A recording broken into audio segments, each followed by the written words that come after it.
दोस्तों रोज की लाइफ में छोटे छोटे टिप्स अपनाइए और अपने डेली के काम को बहुत ज़्यादा आसान बनाइए। तो आने वाली है गर्मियाँ और गर्मियों से जुड़े हुए कुछ बेहतरीन टिप्स एंड ट्रिक्स आज आपके लिए लेकर हाजिर हुई हूँ। चलिए शुरू कर लेती हूँ मैं आज का वीडियो।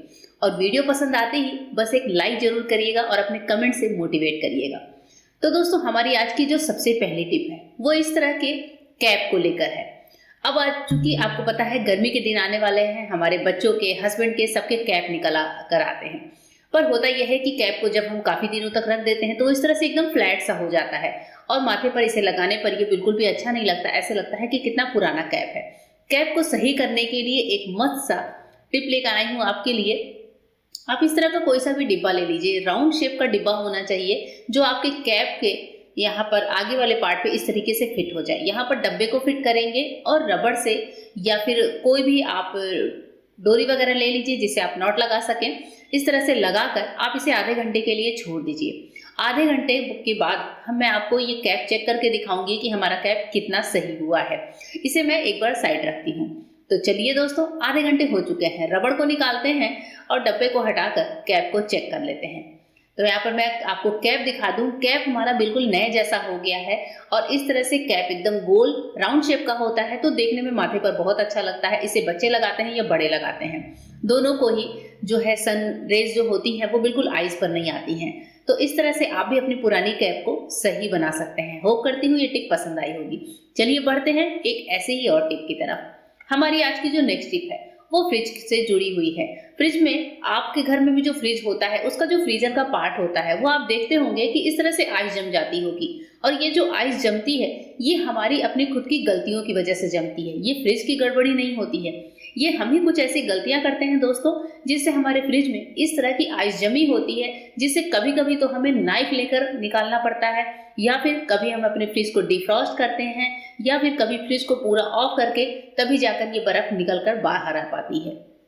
ये ट्रिक मुझे एक फ्रिज के मैकेनिक ने बताई थी। फ्रिज के इंस्टॉलेशन के बाद जब हमारे घर वो इंजीनियर आया तो उन्होंने बताया कि हमें ऐसी क्या सावधानी रखनी चाहिए जिससे फ्रीजर में बर्फ नहीं जमे, साथ ही फ्रिज के अंदर जो चीजें हम रखें उनमें बिल्कुल भी नमी ना आए।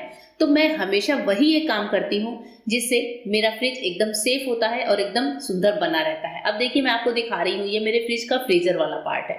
फ्रीजर वाले पार्ट में भी जब मैं कुछ भी रखती हूँ, जैसे मैंने मलाई से भरकर ये लोटे रखे हुए हैं, इन्हें भी मैं हमेशा कवर करके रखती हूँ।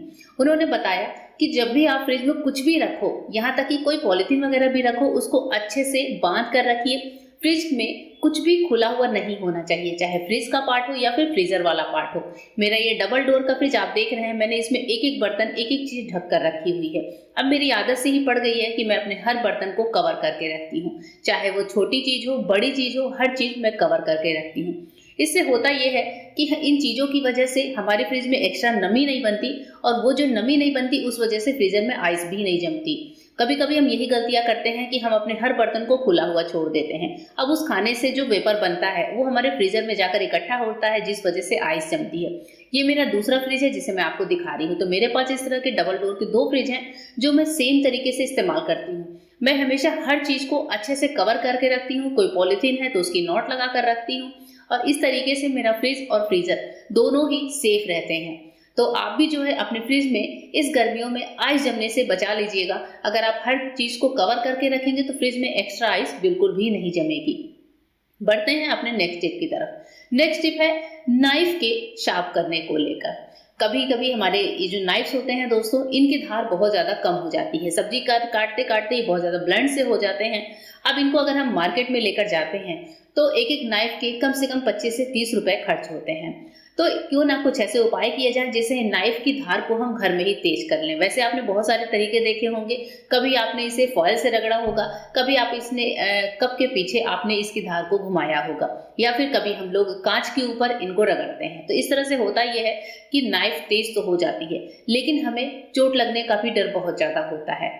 तो मैं क्या करती हूँ, एक छोटा सा उपाय करती हूँ। मैं किसी भी ग्लास में थोड़े से कच्चे चावल ले लेती हूँ। ये कच्चे चावल जो होंगे हमारी नाइफ की धार को तेज करने का काम करेंगे। ऐसा नहीं है कि चावल में नाइफ डालते ही तुरंत धार तेज हो जाएगी। अब जैसे मैंने यहाँ ग्लास में चावल लिए, इसमें मैं नाइफ को इस तरह से लगा कर रख दूंगी।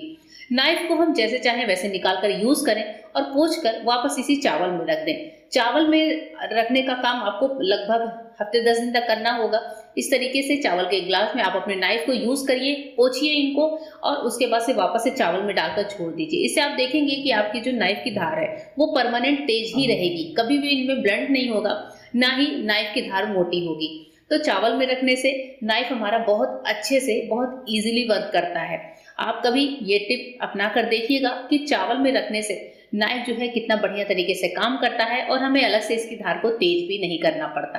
होप करती हूँ दोस्तों ये टिप तो पसंद आई ही होगी, और कौन सी टिप ज्यादा पसंद आ रही है कमेंट करके जरूर बताइएगा। बढ़ते हैं अपने नेक्स्ट टिप की तरफ। नेक्स्ट टिप है, गर्मियों में जब हम फल रखते हैं, फ्रूट्स खूब सभी खाते हैं, ठंडे ठंडे फ्रूट्स हम सभी खाते हैं। अक्सर ऐसा होता है कि फ्रूट्स हमने धुले और हमने अपने किचन के स्लैब पे छोड़ दिए, या कभी हम फ्रूट्स काटते हैं तो काटने के बाद अगर हमें उन्हें तुरंत नहीं खाना है, हम उन्हें ढकना भूल गए, तो आप देखते होंगे कि फ्रूट्स के ऊपर एक छोटे छोटे से काले काले से कीड़े टाइप के, भुनगे टाइप के उड़ते रहते हैं। और ये समस्या हर तरह के फ्रूट्स पर आती है, चाहे वो वाटरमेलन हो, ग्रेप्स हो या फिर बनाना वगैरह हो। बनाना तो अगर हम इस तरह से नॉर्मल तरीके से ही रखें तो भी उसमें छोटे छोटे कीड़े लगने लगते हैं। तो जब भी आप किसी फ्रूट्स को अपने घर में इस तरीके से रखें, चाहे उन्हें खुला रखें या फिर कोई ऐसा फ्रूट्स है जिसको हम छील कर नहीं खा सकते, वो फ्रूट्स ही क्यों ना हो, आपको इसके साथ लेना होगा थोड़ा सा शेविंग जेल। जी हाँ, ये शेविंग जेल यहाँ पर बहुत अच्छे तरीके से काम करेगा। छोटी सी कटोरी में बहुत थोड़ा सा शेविंग जेल लेना है। मैंने डाला तो ये थोड़ा सा ज्यादा निकल गया, इससे भी कम हमें चाहिए होगा।